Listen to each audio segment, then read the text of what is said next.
आत्मा हूँ मैं तो सत्य चित आनंद आत्मा हूँ मैं तो सत्य चित नंद आत्मा हूँ मैं तो सत्य चित नंद आत्मा हूँ मैं तो सत्य चित आनंद आत्मा हूँ मैं तो सत्य चित आनंद आत्मा हूँ मैं तो सत्य चित आनंद आत्मा हूँ मैं तो सत्य चित नंद आत्मा हूँ मैं तो सत्य चित आनंद आत्मा हूँ मैं तो सत्य चित आनंद आत्मा हूँ मैं तो सत्य चित नंद आत्मा हूँ मैं तो सत्य चित नंद आत्मा हूँ मैं तो नित्य शुद्ध बुद्ध मुक्त सत्य चित नंद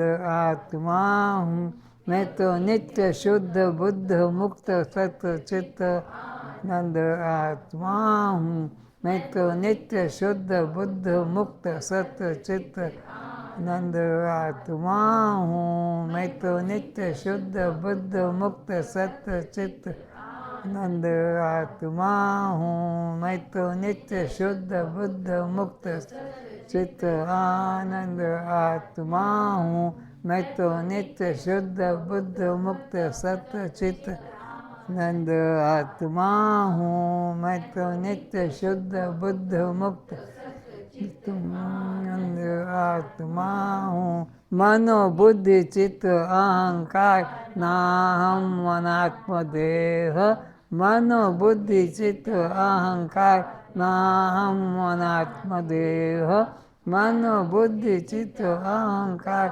नाहम मनात्म देह मनो बुद्धि चित्त अहंकार नाहम आत्मदेह मनो बुद्धि चित्त अहंकार नाहम कस्त्वं कस्त्वं कस्त्वं भजन शुरू करें।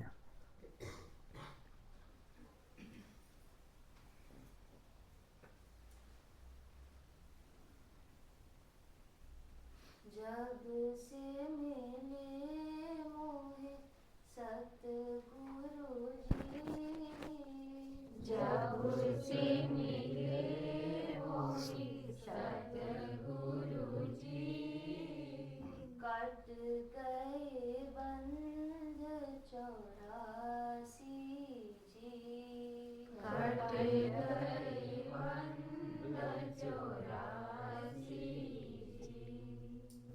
जब से मिले मोहे सतगुरु जी जब से मिले मोहे सतगुरु जी कट गए बंध 84 जी कट गए बंध 84 जी दिल में मेरे प्यार तेरा दिल में मेरे प्यार तेरा श्वासों में है नाम तेरा श्वासों में है नाम तेरा आँखों में तस्वीर तेरी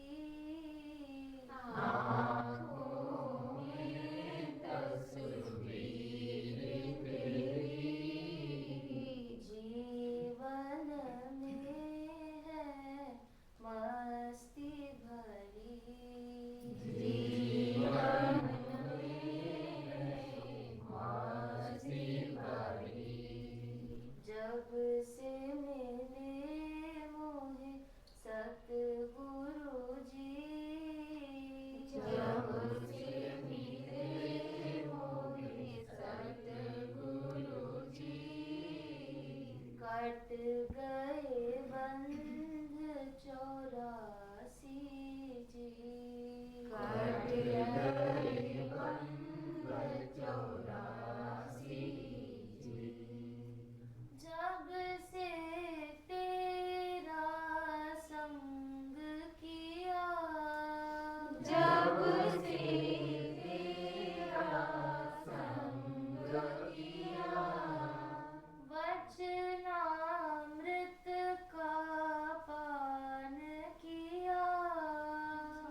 वचनामृत का पान किया। जाग गई तकदीर मेरी, जाग गई तकदीर मेरी। भाग गई भव पीर मेरी, भाग गई भव पीर मेरी। जब से मिले मोहे सतगुरु जी, जब से मिले मोहे सतगुरु जी। कट गए बंध 84 जी, कट गए बंध 84 जी। अब कछु और न भावत है, अब कछु और न भावत है। तेरे बिन सब अनभावत है, तेरे बिन सब अनभावत है। तन मन धन सब सौंप दिया, तन मन धन सब सौंप दिया। तेरी मर्जी पर छोड़ दिया, तेरी मर्जी पर छोड़ दिया। जब से मिले मोहे सतगुरु जी, जब से मिले मोहे सतगुरु जी। कट गए बंध 84 जी, कट गए बंध 84 जी। तू मिल गया मुझे औरों से क्या, तू मिल गया मुझे औरों से क्या। दुनिया रूठ भी जावे तो क्या, दुनिया रूठ भी जावे तो क्या। सबसे मनवा मोड़ लिया, सबसे मनवा मोड़ लिया।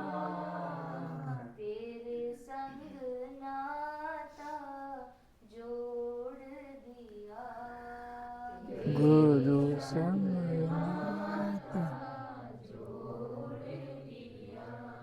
गुरु संग नाता जोड़ लिया। गुरु संग नाता जोड़ लिया।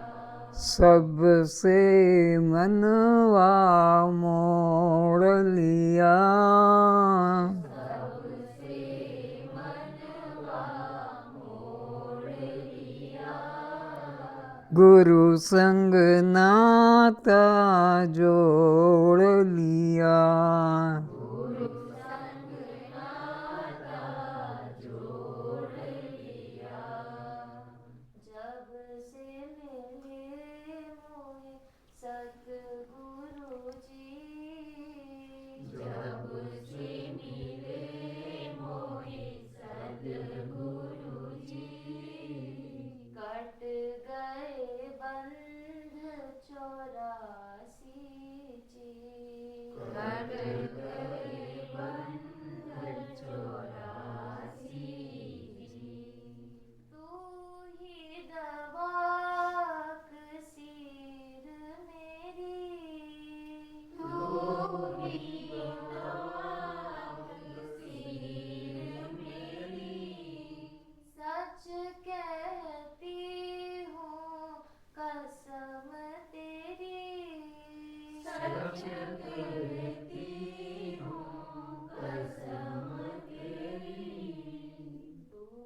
मेरे दिल का मालिक है, तू मेरे दिल का मालिक है, भव सागर का नाविक है, भव सागर का नाविक है। जब से मिले मोहे सतगुरु जी, जब से मिले मोहे सतगुरु जी, कट गए बंध 84 जी, कट गए बंध 84 जी। बस यही कामना करती हूँ, बस यही कामना करती हूँ, आंचल फैला कर मांगती हूँ, आंचल फैला कर मांगती हूँ, मिलता रहे सत्संग तेरा, मिलता रहे सत्संग तेरा, जाए ना कुसंग में मन मेरा, जाए ना कुसंग में मन मेरा, सच कहती है शांता तेरी, सच कहती है शांता तेरी, तू सूरज में किरण तेरी, तू सूरज में किरण तेरी, जब से मिले मोहे सतगुरु जी, जब से मिले मोहे सतगुरु जी, कट गए बंध 84 जी, कट गए बंध 84 जी, कट गए बंध 84 जी, कट गए बंध 84 जी।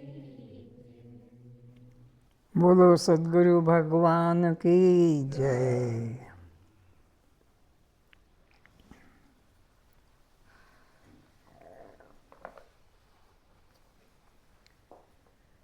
आत्म साक्षात्कार महाग्रंथ का अवलोकन किया जा रहा है। मुख्य प्रवक्ता वशिष्ठ मुनि हैं और मुख्य श्रोता भगवान श्री राम है। वशिष्ठ मुनि भगवान श्री राम को उपदेश कर रहे हैं कि हे राम, अपने को देह जब तक मानते रहोगे, इस भव सागर से पार नहीं हो सकोगे। भव सागर से वही पार हो सकेगा, 84 लाख के चक्र से वही मुक्त हो सकेगा जिसने अपने को देह से अन्य जाना है, देह से भिन्न जाना है, बल्कि सीधा कि मैं देह नहीं, मैं तो दृष्टा साक्षी आत्मा हूँ। ऐसा जिसने अपने शुद्ध स्वरूप का बोध किया है, तभी जीव का कल्याण हुआ है। आगे कहते हैं, ये समस्त संसार 5 विषयों का समूह है। ये जो दृश्य दिखाई पड़ता है हमें सत्य सा लगता है, ये 5 भूतों का मिश्रण है, कंपोजिशन है। आकाश, वायु, तेज, जल और पृथ्वी। और ये पांचों के पांचों भूत हमारे दृश्य हैं। और ये पांचों भूत नाशवान है, कोई अविनाशी नहीं है। अविनाशी केवल एक देखने वाला, एक जानने वाला है। और वो देखने वाला इन पांचों भूतों का दृष्टा तुम स्वयं हो। तुम ही अजर अमर आत्मा हो, बाकी सब नाशवान है।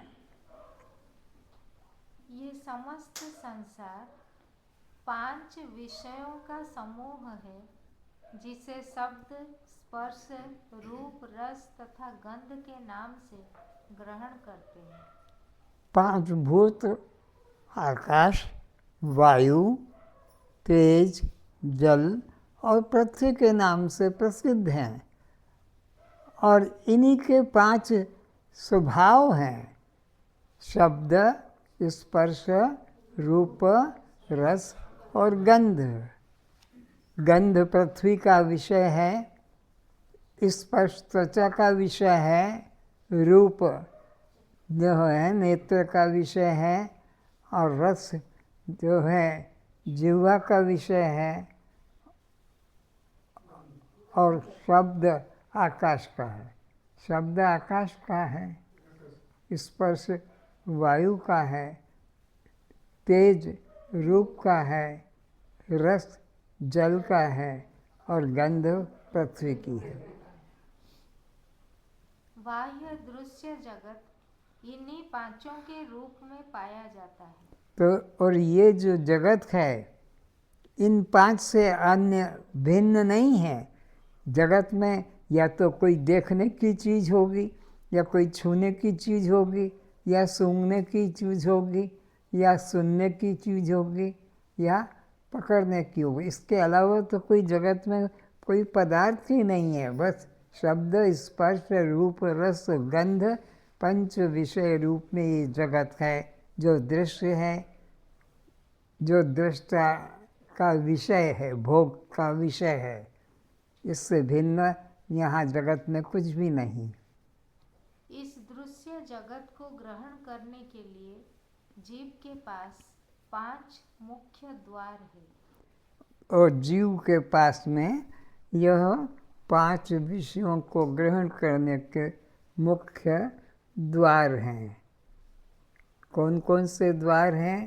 कान है, त्वचा है, चक्षु है, जीवा है, घ्राण है। कान का विषय शब्द सुनने का है, त्वचा का स्पर्श करने का है, चक्षु का देखने का है, जीवा का स्वाद लेने का है, और नासिका का गंध। जीव के पास में ये 5 ही प्रकार के विषय उपयोग में आते हैं, इन 5 इंद्रियों के द्वारा। पंचभूतों का ये कार्य जगत।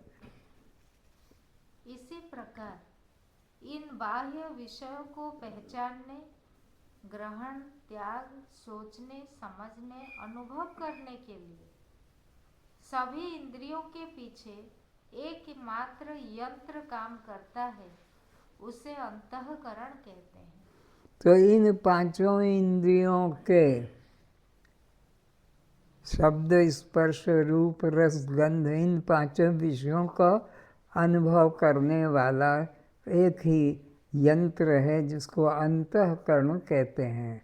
अंदर रहकर जो जानता है। ये 5 इंद्रियां तो बाहर से जानती है। कान बाहर से जानेगा क्या शब्द है, त्वचा बाहर से जानेगी कि कैसा स्पर्श है, चक्षु बाहर से जानेगा कि कैसा रूप है, जिह्वा बाहर से जानेगी कि कैसा रस है, और नासिका कैसे बाहर से जानेगी कि कैसी गंध है। लेकिन अंतःकरण बाहर निकल कर नहीं आता, वो अंदर से ही जानता है। उन पांचों विषयों का जो सार है वह अंतःकरण को मालूम पड़ता है। अंतःकरण का तात्पर्य है अंदर का करण। इसके मन, बुद्धि, चित्त तथा अहंकार, यह 4 विभाग है। अंतःकरण के 4 विभाग है। एक अंतःकरण इंद्रिय, उसके 4 फंक्शन हैं, मन, बुद्धि, चित्त और अहंकार। अंतःकरण के ये 4 रूप बताए हैं। सर्दी गर्मी, सुख दुख, भूख प्यास, मान अपमान, शांति अशांति, इन अवस्थाओं का ज्ञान बाह्य किसी भी इंद्रियों द्वारा ज्ञात नहीं होता है। ये जो अनुभव की बात है यह अंतःकरण की है। अंतःकरण को ही इनका पता लगता है। सुख दुख भी अंतःकरण से होता है, मान अपमान भी अंतःकरण से होता है, बंध मोक्ष भी अंतःकरण से, सुख दुख भी अंतःकरण से ही होता है।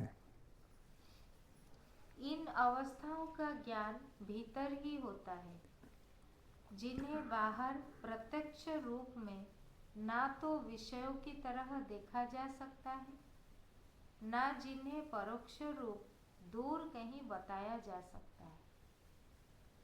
सुख दुख को तुम कोई पहाड़ पे बताओगे कि नदी में बताओगे कि सूरज में बताओगे? अपने अंदर ही बताना होगा।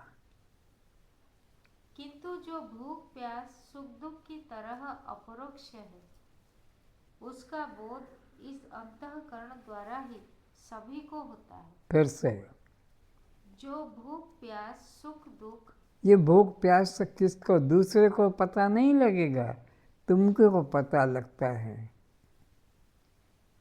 इसका बोध अंतःकरण द्वारा ही सभी को होता है। रूप दर्शन के लिए जैसे हमें शीशे का जरूरत पड़ती है, उसी प्रकार परमात्मा दर्शन के लिए निर्मल अंतःकरण रूप शीशे की जरूरत पड़ती है। या जिसको हम कहते ज्ञान दर्शन, ज्ञान की जरूरत है। बिना ज्ञान के परमात्मा का अनुभव दर्शन नहीं होता है। जैसे दर्पण के बिना चेहरा नहीं देखा जा सकता है, ऐसे ज्ञान के बिना भगवान का अनुभव भी नहीं होता है। यह शीशा पांचों भूतों के सात्विक अंश से बना है। जैसे सूर्य का प्रकाश सर्वत्र होने पर भी दीवार पर टंगे दर्पण पर ज्यादा झलकता है। जो चमक आती है क्यों, वो उज्ज्वलता ज़्यादा है, इसलिए वहाँ पर स्पष्ट प्रतीत होता है। इसी प्रकार देह में सर्वत्र परमात्मा होने पर भी अंतःकरण में विशेष रूप से झलकते हैं। अंतःकरण शुद्ध सात्विक अंश का बना होता है। घर में या बाहर सूर्य का प्रकाश ही उस आकार में ढलकर हमें दृश्य वस्तु या व्यक्ति रूप में प्रतीत होता है। सिनेमा चित्र में एक विद्युत प्रकाश ही चित्र रूप में ढलकर उन्हें प्रतीत होता है। इसी प्रकार यह निर्गुण निराकार चैतन्य स्वरूप आत्मा हमारे चित्त में जो जो संस्कार वासनाएं हैं, उन्हीं के आकार में ढलकर उन्हें प्रकाशित करता रहता है। सुषुप्ति अवस्था में आप स्वयं निराकार रूप में विद्यमान रहते हैं। इसलिए सुषुप्ति अवस्थाओं में आपको कोई भी आकार की प्रतीति नहीं, रूप रंग की प्रतीति नहीं, और बस जागकर यही कहते हो कि रात में सुख से सोया और मुझे कुछ पता नहीं चला। क्योंकि वहाँ यह संस्कार वासना वाला अंतःकरण आनंद में लीन हुआ रहता है। तो वहाँ पर अंतःकरण आनंद में लीन रहता है, इसलिए भिन्न भिन्न विषयों का वहाँ अनुभव नहीं किया जा सकता है। अंतर्मुखी अंतःकरण पर बाह्य दृश्य जगत का प्रतिबिंब नहीं पड़ता है। जैसे दर्पण को उलट देने से बाह्य रूप प्रतिबिंबित नहीं होते हैं, जैसे प्रकाश का चलचित्रों के रूप में प्रकाशित होना मिथ्या सोपाधिक भ्रम है। प्रकाश में वे सब पदार्थ नहीं है। इसी प्रकार परमात्मा में भी कोई आकार संस्कार नहीं है, किंतु अंतःकरण के संयोग से उस संस्कार रूप में आत्मा भ्रम से प्रतीत होता है। जिससे हम सिनेमा देखते हैं तो वो फिल्म के अंदर प्रकाश ही उन रूपों में ढलता है, लेकिन प्रकाश के अंदर कोई रूप नहीं है। वो फिल्म के माध्यम से हमको वैसे चित्र प्रतीत होते हैं। इसी तरह अंतःकरण के संयोग से उस संस्कार रूप में आत्मा भ्रम से प्रतीत होता है। परमात्मा में कोई आकार संस्कार नहीं है। प्रकाश में जैसे कोई रूप नहीं, ऐसे परमात्मा में भी कोई रूप आकार नहीं। अंतःकरण की वजह से वहाँ प्रतीति होती है। इसी तरह जैसे स्फटिक मणि रंग वाले प्रकाश के संयोग से वैसे वैसे रंग वाली भ्रम से प्रतीत होती है। स्फटिक मणि में कोई रंग नहीं है, लेकिन जैसा रंग का प्रकाश वहाँ पड़ता है वो स्फटिक मणि वैसे ही नीली, पीली, हरी, लाल दिखाई पड़ती है। तो ऐसे ही जिस भगवत की जो सी श्रद्धा है, जाकी रही भावना जैसी, प्रभु मूरत देखी तिन तैसी। वो परमात्मा वैसा है नहीं, लेकिन जिसके जिस तरह की भावना श्रद्धा होती है वह निर्गुण निराकार परमात्मा उसी रूप में वो भासित होता है।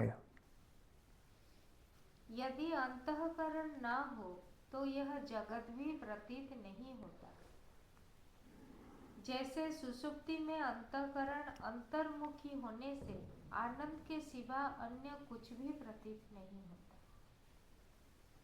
जब यह जगत ना होता तो इसका ज्ञाता जीव भी नहीं होता। जीव ना होता तो कर्म नहीं होता, कर्म ना होता तो पुण्य पाप स्वर्ग नरक दिलाने वाला ईश्वर भी नहीं होता। अंतःकरण के अभाव में ना जीव है, ना जगत है, ना ईश्वर है, ना कुछ द्वैत है। जैसे प्रजा नहीं तो राजा नहीं, फिर राज्य भी नहीं रहेगा। एक ही जहर औषध रूप एवं मृत्यु रूप हो जाती है, उपयोग एवं दुरुपयोग के द्वारा। औषध तो एक ही है, लेकिन दुरुपयोग करोगे तो वही मृत्यु का भी कारण बन जाएगा जीव का, और अगर सदुपयोग करोगे तो उसके जीवन का भी कारण बनेगा, रोग मिटेगा। इसी प्रकार यह अंतःकरण के दुरुपयोग से बंधन एवं सदुपयोग द्वारा मुक्ति का अनुभव होता है। मन का सदुपयोग करोगे तो वह कल्याण में हेतु बनेगा, मन का दुरुपयोग करोगे तो वह तुम्हारे बंधन का कारण बनेगा। कर्ता भाव से व्यक्ति दुख भोगता है, साक्षी भाव से सुख भोग करता है। तो जब तक जीव के मन में मैं करता हूँ, मैंने यह किया है और मैं यह करूँगा, तब तक इस जीव को बंधन है, 84 का चक्कर है, इसे सजा भोगना पड़ेगी।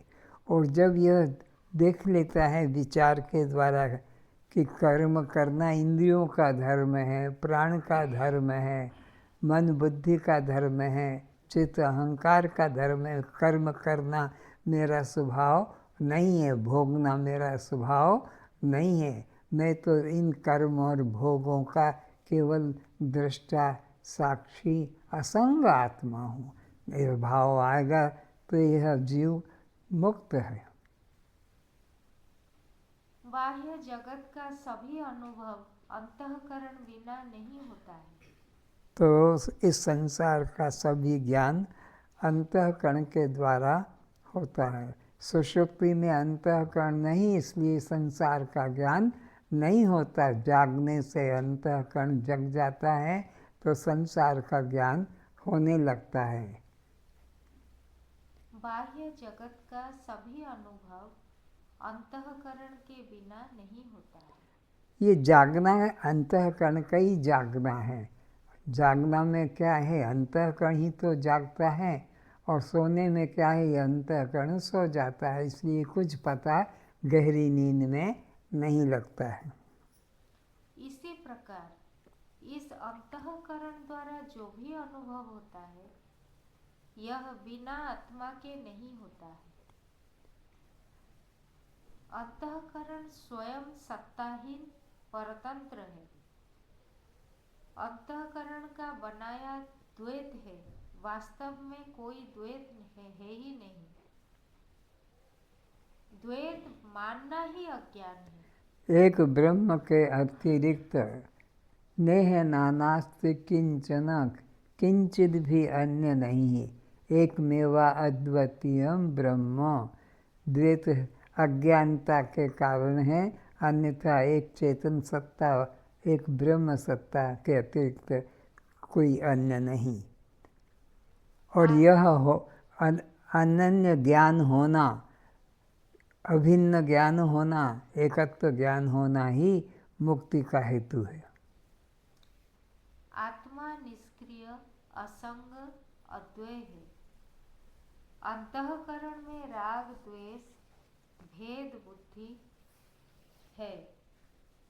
यदि इनके साथ जीव अध्यास ना करे तो जीवन मुक्त रहे। जीव अगर अंतःकरण के साथ में एकत्व भाव करता है तो इसमें अंतःकरण में राग द्वेष, अपना पराया, सुख दुख, यह भेद हैं और उसमें यह जीव बंध जाता है। अगर जीव अंतःकरण के साथ न बंधे तो मुक्त होता है। यदि इनके साथ जीव अध्यास ना करे तो जीवन मुक्त रहे, किंतु अनात्म देह संघात में आत्म अध्यास से बंधन को प्राप्त होता है। तो अंतःकरण के अंदर, मन बुद्धि के चित्त अहंकार के अंदर मैं भाव करने से यह जीव बंधन को प्राप्त होता है, और अंतःकरण से अगर मैं भाव हटा देता है तो यह जीव मुक्त होता है। अंतःकरण उपाधि आत्मा पर एक पर्दा सा बन जाती है। कुत्ता किसी शीशे में अपना ही प्रतिबिंब देखकर उसे दूसरा कुत्ता मान भौंकता है एवं दुखी होता है। जैसे दर्पण के सम्मुख कुत्ता जाता है तो दर्पण में उसका ही प्रतिबिंब प्रतीत होता है, तो वो कुत्ता समझता है कि ये कोई अन्य कुत्ता है, उसको देखकर भौंकने लगता है। इसी प्रकार यह अंतःकरण के अंदर अपना ही प्रतिबिंब देखकर समझता है कि यह कोई जीव अन्य है, पर वो जीव स्वयं ही है, वो भिन्न नहीं। फिर से कुत्ता किसी शीशे में अपना ही प्रतिबिंब देखकर उसे दूसरा कुत्ता मान भौंकता है एवं दुखी होता है। इसी प्रकार अंतःकरण के अनुभवों को अपने से भिन्न सच्चा मानकर जीव उनमें राग द्वेष कर जन्म मरण में भटकता रहता है। यदि यह अंतःकरण ना होता तो चैतन्य आत्मा जड़ मुर्दा की तरह ही रह जाता। फिर से, अगर ये अंतःकरण न होता तो ये जो चेतन आत्मा है यह जड़ मुर्दे की तरह रह जाता, फिर कुछ भी क्रिया व्यवहार नहीं होता। प्रारब्ध के सुख दुख भोगने के लिए, व्यवहारिक जीवन व्यतीत करने के लिए अंतःकरण का होना अनिवार्य है। फिर से, प्रारब्ध के सुख दुख भोगने के लिए, प्रारब्ध से ही सुख होता है जीव को और प्रारब्ध से ही दुख होता है जीव को। अगर यह न होता अंतःकरण तो फिर न सुख होता न दुख होता। सुसुप्ति में अंतःकरण नहीं होने से किसी भी प्रकार का भीतरी एवं बाहरी बोध या व्यवहार नहीं होता है। सुषुप्ति अवस्था में अंतःकरण न होने से वहाँ पर सुख या दुख, बंध या मोक्ष कुछ भी प्रतीत नहीं होता है। आत्मा सूर्यवत है एवं जीव अंतःकरण में झलकता चंद्रमा प्रकाशवत आभास मात्र है। यह जीव वास्तविक आत्मा नहीं है, किंतु चैतन्यवत प्रतीत होता है। अज्ञान यह है कि जीव इसी मिथ्या आभास को अपना वास्तविक स्वरूप समझने लग जाता है। ये जो मिथ्या स्वरूप है जीव का, इसी को अपना सत्य स्वरूप समझ के बंधन को पाता है। सद्गुरु के द्वारा जब ये बोध जग जाता है कि यह चिदाभास जीव तू नहीं, तू इसका दृष्टा साक्षी आत्मा है, तब यह जीव मुक्त होता है। यह जीव ही जगत के विषयों को जानता एवं भोगता है। इस जीव का चैतन्यवत ज्ञाता होना उसी प्रकार भ्रम है जैसे चंद्रमा का प्रकाश ना होकर भी रात्रि रोशनी रूप में प्रतीत है। प्रकाश जो है वो तो सूर्य का है, लेकिन अज्ञानता के कारण हम उसे चंद्रमा का मानते हैं। इसी प्रकार जीव ही जगत के विषयों को जानता एवं भोगता है। जीव ही जगत के विषयों को जानता एवं भोगता है, लेकिन मैं आत्मा अपने पे उसका अध्यारोप कर लेता हूँ कि मैं भोगता हूँ, मैं ही करता हूँ और मैं ही 84 में भटकता हूँ, जबकि न मैं करता हूँ न मैं भोगता हूँ न मैं जीव हूँ, मैं तो शुद्ध ब्रह्म हूँ। वेद भी कहते हैं तत्त्वमसि, तू ही वह शुद्ध ब्रह्म है। चंद्रमा अपना प्रकाश नहीं रखता, वह तो सूर्य के प्रकाश से प्रकाशित होता है। चंद्रमा का खुद का अपना कोई प्रकाश नहीं है, वह तो सूर्य के प्रकाश से को ही अपने अंदर ग्रहण करके दिखाता है। इसी तरह का यह अंतःकरण भी है और इसमें उठने वाली अहम अथवा चिदाभास ही जीव रूप से काम करता है। सब सुख दुख इसी को होते हैं। अनुकूलता प्रतिकूलता आदि इसी आभास को प्रतीत होते हैं। मन को कह दो, अंतःकरण को कह दो, इसी को सब सुख दुख का अनुभव होता है। और अपनी वासना के अनुसार 84 लाख योनियों में भटकता है। और अपनी वासना के अनुसार पदार्थों में राग द्वेष करके और 84 लाख योनियों में भटकना पड़ता है। जब मन से राग द्वेष हट जाएगा, ये जीव मुक्त हो जाएगा। यह अंतःकरण आत्मा से भिन्न नहीं है। फिर से, यह अंतःकरण आत्मा से भिन्न नहीं है। यह अंतःकरण जो है आत्मा से भिन्न नहीं है, आत्मा का ही प्रकाश पाकर यह काम करता है। इस आत्मा को ही मन, बुद्धि, चित्त, अहंकार आदि नाम से पुकारा जाता है। और उसी को ही यह 4 नाम दे दिए हैं। मनन करने के कारण, निश्चय करने के कारण उसको बुद्धि कह दिया है, चिंतन करने के कारण उसे चित्त कह दिया है, उसी अंतःकरण को अभिमान के कारण अहंकार नाम से कहा जाता है। पर ये 4 चीज़ें नहीं, चीज तो एक ही है। आत्मा को छोड़कर ये मन, बुद्धि आदि उससे कोई अलग वस्तुएं नहीं है। आत्मा ही भ्रांति से कभी मन, कभी बुद्धि, कभी चित्त, कभी अहंकार रूप से प्रतीत होता है। इनमें कोई अंतर नहीं। जैसे एक ही वायु शरीर में प्राण, अपान, व्यान, समान, उदान आदि नामों से पुकारा जाता है। तो ये वायु एक है पर 5 नामों से पुकारा जाता है। ऐसे एक ही चैतन्य है, वही मन, बुद्धि, चित्त, अहंकार 4 नामों से पुकारा जाता है। एक ही व्यक्ति पुजारी, ज्योतिषी, वैद्य, मुनीम, भिक्षुक आदि नामों से पुकारा जाता है।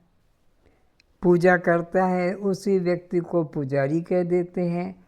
ऑफिस में काम करता है तो उसे क्लर्क कह देते हैं। पढ़ाने लगता है तो मास्टर कह देते हैं। हाथ की नाड़ी देखता है तो हम उसे कविराज कह देते हैं। रेखाएं देखता है हथेली की तो हम उसको ज्योतिषी कह देते हैं। पर ये 5 नहीं, व्यक्ति तो एक है। अलग अलग काम करने से 5 नाम से पुकारा जाता है। इसी प्रकार आत्मा के उस स्पंदन को हम मन कहते हैं जब संकल्प विकल्प करता है। बुद्धि उसको कहते हैं जो सोच विचार कर निर्णय लेती है। चित्त वह है जो वासनाओं का पुंज है और उस आत्मा को ही उन वासनाओं के रूप में प्रस्तुत करता है। अहंकार वह है जो उनमें अभिमान करके सुखी दुखी होने वाला पाप आत्मा, पुण्य आत्मा आदि बन बैठता है। लेकिन यह चारों हैं अज्ञान के ही कार्य और चारों रूपों में आत्मा का उस तरह से ग्रहण है। यह चारों अंतःकरण की वृत्तियां अध्यस्त है। इनका अधिष्ठान एक आत्मा ही सत्य है। तो एक आत्मा ही सत्य है जो अधिष्ठान है इन चारों का। न मन सत्य है, न बुद्धि सत्य है, न चित्त सत्य है, न अहंकार सत्य है। इन चारों का एक अधिष्ठान आत्मा ही सत्य है। तो यह मन क्या है? भगवान कहते हैं इंद्रियाणाम मनश्चास्मि। भगवान तो खुद कहते हैं कि इंद्रियों में जो मन है चंचल शांत, वो मैं खुद हूँ। मन मुझसे भिन्न नहीं है। इंद्रियों में मुख्य मन मैं ही हूँ। तरंग जैसे जल से भिन्न नहीं, जल को छोड़ कभी कहीं जाती नहीं, इसी प्रकार मुझ आत्मा की मन लहर है जो कभी मुझे छोड़कर कहीं नहीं जाती। अनेक लोग मन की शांति के उपाय बताते हैं।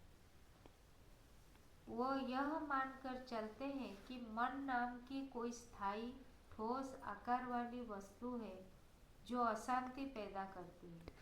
बहुत से लोग मन के लिए दुखी रहते हैं, मेरा मन ऐसा, मेरा मन ऐसा, और उस मन को शांत करने के लिए साधन पूछते हैं। गुरु लोग बैठे हैं साधन बताने के लिए कि ये मंत्र का जाप करना या ये यज्ञ करना, यह पूजा करना, तो इस तरह यह मन।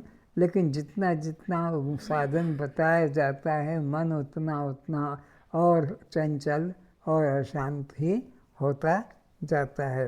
वो मन को कुछ अलग समझते हैं कि उसको हम रोक देंगे, बस में कर लेंगे, लेकिन वो मन तो परमात्मा का ही स्वभाव है। वो चंचलता परमात्मा से भिन्न नहीं है। ऐसे लोगों को प्राणायाम, जप, ध्यान, उपासना, माला पूजा आदि उपाय बताए जाते हैं। उपरोक्त साधनों से मन कुछ काल के लिए शांत हो जाता है, किंतु ये उपाय जीवन में आने वाली कठिनाइयों के सामने प्रभावशाली नहीं रहते। ये थोड़ी देर के लिए मंत्र जाप करने से मन शांत मालूम पड़ता है, लेकिन फिर अशांत हो जाता है। ये ज़्यादा देर काम नहीं करता है। समय नहीं है तब भी इन्हें नियम निभाने हेतु करना पड़ता है। यदि न कर सके तो और पाप का भय, देवता अप्रसन्न होने का भय, कर्म पूर्ण न होने का भय या विपरीत फल प्राप्त होने का भय बना रहता है। तो साधन न भी हो, किसी कारण से हम जाप न कर पाए मंत्र का, तो मन में एक पाप की भावना और जग जाती है कि मैंने आज तो नहीं किया तो आज का पाप लग जाएगा, और दुखी हो जाता है। अतः हम सर्वप्रथम समस्या पर विचार करें, फिर उसका समाधान करने का सही उपाय करें। तो पहले मन को देखो कि मन क्या है। अगर मन को ठीक से समझ गए तो फिर समस्या का हल हो गया कि यह मन तो ब्रह्म ही है, ब्रह्म से मन भिन्न नहीं है। तो अब प्रश्न है, किसका समाधान करोगे, किसको शांत करोगे? ब्रह्म तो है, बस केवल जानना है। अब यह विचारे कि मन नाम की वस्तु क्या है। मन को शांत करने का उपाय प्रथम न खोजे। यदि मन को खोजने जाएंगे तो मन खो जाएगा। मन को खोजने जाओगे तो मन खो जाएगा। लहर को खोजने जाओगे तो लहर खो जाएगी। तो ये जानो पहले कि लहर है क्या। लहर जल से अलग नहीं है। तो ऐसे ही ये मन भी आत्मा से अलग नहीं है, आत्मा की लहर ही मन है। बस ये जान गए तो फिर मन नहीं।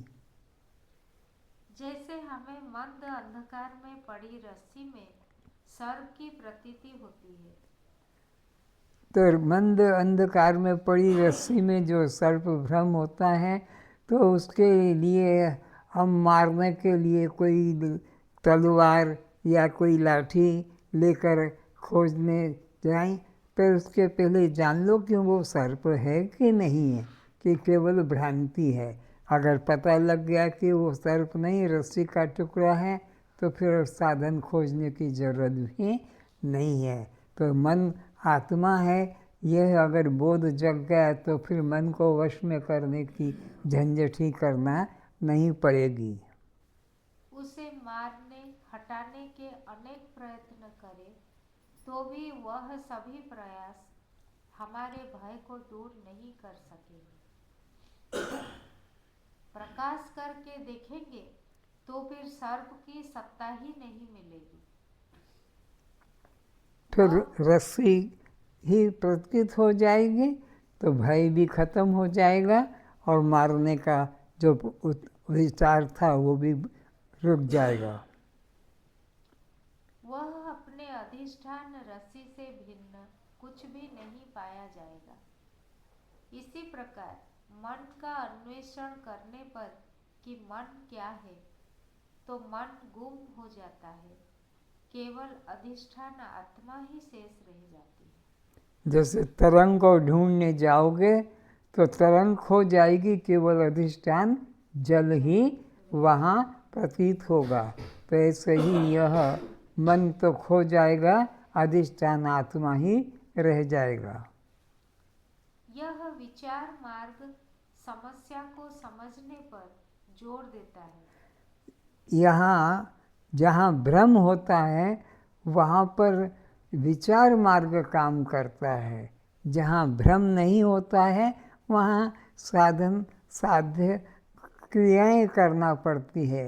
लेकिन जहाँ भ्रांति की बात है वहाँ पर विचार ही एकमात्र साधन होता है। अविचार कृतो बंधो विचारेण मोक्षो भवति तस्मात् विचारेण।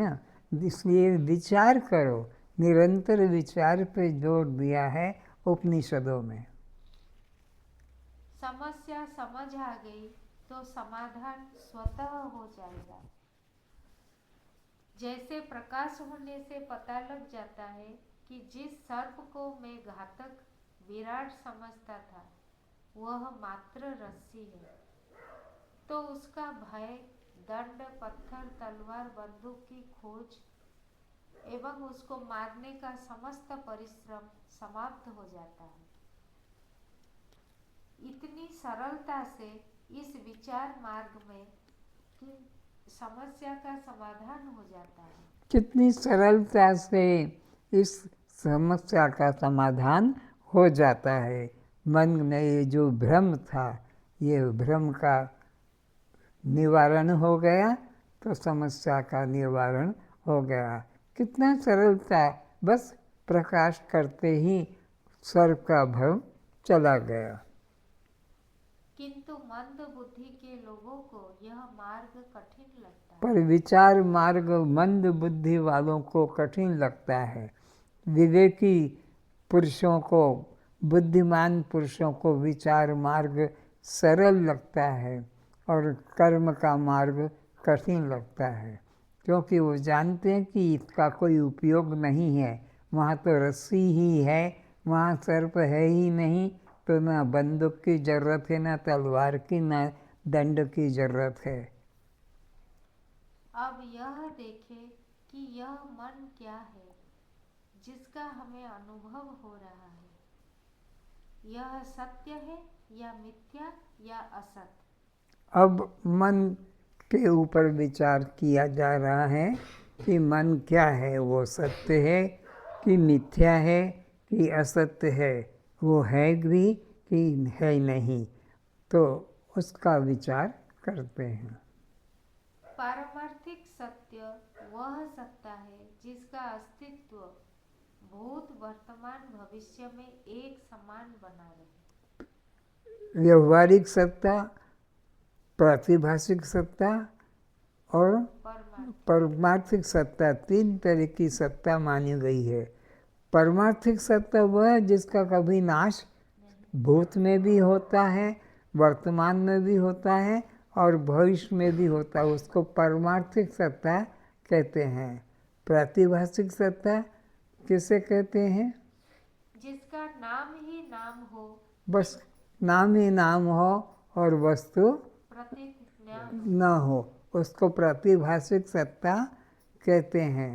जैसे खरगोश के सींग, गधे का सींग कह दो कि खरगोश का सींग कह दो कि बंध्या का पुत्र कह दो, कभी था नहीं, है नहीं, होगा नहीं, जो तीनों कालों में न हो उसको प्रातिभाषिक सत्ता कहते हैं। और परमार्थिक हो गया, प्रातिभाषिक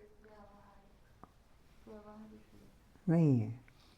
तो मन पारमार्थिक सत्य नहीं है क्योंकि वह सुषुप्ति, मूर्छा, समाधि में प्राप्त नहीं होता। तो ये जगत क्या है? यह प्रातिभाषिक सत्ता है। यह सुषुप्ति में नहीं रहता है, जागृत स्वप्न में नहीं रहता है, स्वप्न सुषुप्ति में नहीं रहती है, इसलिए इसको कभी होता है और कभी नहीं होता है।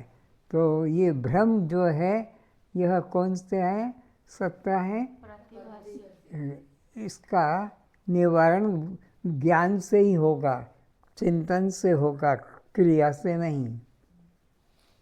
जागृत स्वप्न में अनेक चिंता, शोक, काम, क्रोध, लोभ, मोह आदि वृत्तियों के रूप में मन की प्रतीति होती है। इस कारण उसे असत भी नहीं कह सकते। असत वस्तु की कभी प्रतीति ही नहीं होती। तो मन को असत नहीं कहा जा सकता। क्यों? कि जागृत में भी मन है, स्वप्न में भी मन है, सुषुप्ति में वहाँ मन नहीं रहता है। तो इसको हम असत नहीं कह सकते। असत का तो तीनों कालों में अभाव होता है। जिसका हमें अनुभव हो रहा है उस मन को असत नहीं कह सकते। मन सत एवं असत भी नहीं हो, इसे क्या कहा जाना चाहिए? वेदांत में सत असत से विलक्षण वस्तु को मिथ्या कहा जाता है। जैसे संसार, भव बंधन सब माया है। मिथ्या का अर्थ अभाव नहीं, वरन जिसकी प्रतीति तो हो किंतु उसका असली रूप कुछ और ही हो। कुछ का कुछ दिखना मिथ्या दर्शन कहलाता है। जैसे रस्सी स्थान पर सर्प का दिखना, आत्मा के स्थान पर मन का भासमान होना, यह मिथ्या दर्शन कहलाता है। अधिष्ठान के अज्ञान से भासने वाली अध्यस्त प्रतीति अधिष्ठान ज्ञान से ही निवृत्त होती है। तो अधिष्ठान का ज्ञान होने से, वह अधिष्ठान का ज्ञान होने से ही भ्रांति दूर होगी। अधिष्ठान के अज्ञान से जो भ्रांति खड़ी हुई है, वो अधिष्ठान के ज्ञान से ही भ्रांति दूर होगी। अधिष्ठान के ज्ञान के अलावा करोड़ों प्रयत्न से वह निवृत्त नहीं हो सकती। फिर प्रतीत होने वाली अध्यस्त की सत्ता अपने अधिष्ठान से भिन्न भी नहीं होती। जैसे रस्सी अधिष्ठान के अज्ञान से प्रतीत होने वाले सर्प का आकार रस्सी अधिष्ठान से भिन्न कोई अस्तित्व ही नहीं। इसी प्रकार आत्मा के अज्ञान से मन की भ्रांति हो रही है। वास्तव में मन नाम की कोई वस्तु ही नहीं, वरन अध्यस्त मन का अधिष्ठान आत्मा ही है। अधिष्ठान आत्मा ही है। अध्यस्त मन का अधिष्ठान आत्मा ही है। अध्यस्त मन का अधिष्ठान आत्मा ही है। जो अज्ञान दोष के कारण आत्मा मैं रूप में प्रतीत नहीं हो रहा है, मन के रूप में प्रतीत हो रहा है। अज्ञानता के कारण से यह मन आत्मा रूप में प्रतीत नहीं हो रहा है, बल्कि मन के रूप में प्रतीत हो रहा है। अज्ञान का वृत्तियों के असंख्य प्रकार के प्रवाह को ही मन कहते हैं। जागृत स्वप्नांत तक यह क्षण क्षण में बदलती वृत्तियां मन कहलाती है। पंच ज्ञानेंद्रियों के विषय शब्द स्पर्श रूप रस तथा गंधाकार रूप वृत्ति हो, चाहे अहंकार जन्म सुख दुख काम क्रोध लोभ मोह सर्दी गर्मी हो, यह सब वृत्तियां मन है। फिर से चाहे पंच ज्ञानेंद्रियों के विषय, पंच ज्ञानेंद्रियों के जो विषय हैं शब्द स्पर्श रूप रस गंध ये हो, अथवा अहंकार जन्म सुख दुख काम क्रोध लोभ मोह सर्दी गर्मी, यह सब वृत्तियां, ये सब वृत्तियां हैं। इन सबको मन कहते हैं। इन सभी का नाम मन कहा जाता है। अब वृत्ति में भी दो विभाग है। एक विषय जो इदम रूप से भाषित होता है और दूसरा जो प्रकाशक अहं वृत्ति है। यह घट है, यह वृत्ति तब उठ सकेगी जब घड़े को जानने वाला वहाँ कोई हो। अहम भाव जब तक वहाँ नहीं होगा तब तक इदम का भाव भी नहीं हो सकेगा। यह घड़ा है, वह बताने वाला कोई मैं वहाँ होगा तभी कहा जाएगा यह घड़ा है। तो अहम से इदम का प्रकाश होता है। इस घट ज्ञान को हम कहते हैं मैं घट को जानता हूँ, यह पूर्ण वृत्ति हुई। इसमें यह घट और घट को जानने वाला मैं हूँ। इस प्रकार अनेक विषय है जिसको जानने वाला अहम मैं एक है। विचार करने से ज्ञात हुआ असंख्य वृत्ति एवं अहम वृत्ति। असंख्य वृत्तियां हैं इदम रूप में, लेकिन अहम रूप में एक ही वृत्ति है, मैं करके। एक दृश्य तथा दूसरा दृष्टा। दृश्य अनेक होने पर भी उसका दृष्टा अहम वृत्ति एक ही है। तो दृश्य अनेक असंख्य हो जाने से भी उसका देखने वाला दृष्टा तो एक ही है, और वह मैं हूँ। मैं हूँ यह अहम वृत्ति है, और यह घड़ा है यह इदम वृत्ति है। वह इदम वृत्ति, यह करके जिसको कहा वो इदम वृत्ति है, और अहम करके जो होता है वो ब्रह्म है। अहम ब्रह्मास्मि। वृत्तियों में इदम का अर्थ बदलता रहता है। यह घड़ा, यह घड़ी, यह चप्पल, यह जूता, किंतु अहम का अर्थ नहीं बदलता। मैं घड़ी का भी देखने वाला, घड़े का भी देखने वाला, चप्पल का भी देखने वाला, वो मैं एक ही रहता हूँ। विषय बदल जाते हैं पर दृष्टा मैं कभी बदलता नहीं।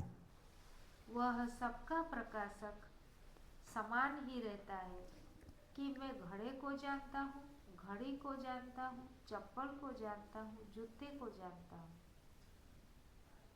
सबको जानने वाला, सबका प्रकाशक समान ही रहता है। और कुछ भी नहीं है उसको भी मैं ही जानता हूँ। आज बस इतना ही। कस्त्वम, क्या आप जड़ हैं? क्या आप दृश्य हैं? क्या आप अनात्मा हैं? क्या आप शव हैं? क्या आप पर प्रकाश हैं? तो आप बद्ध हैं? तो भी ये जन्म मरण किसको? भूख प्यास किसको? सुख दुख किसको? बंध मोक्ष किसको? कस्त्वम। तो जब मैं चलता हूँ, जब मैं देखता हूँ, जब मैं सुनता हूँ, जब मैं बोलता हूँ, जब मैं खाता हूँ,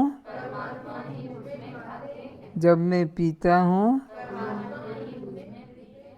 कोई भी कर्म बिना परमात्मा की शक्ति के इस मुर्दा शरीर से नहीं हो सकेगी। सभी कर्म चेतन परमात्मा के द्वारा होते हैं। वह चेतन परमात्मा मुझ आत्मा से भिन्न नहीं है। मैं स्वयं आत्मा ही हूँ। ओम शांति शांति शांति।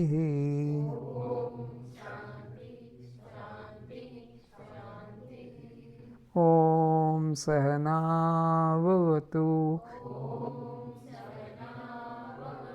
सहनो भुनक्तु, सह वीर्यं करवावहै, तेजस्विनावधीतमस्तु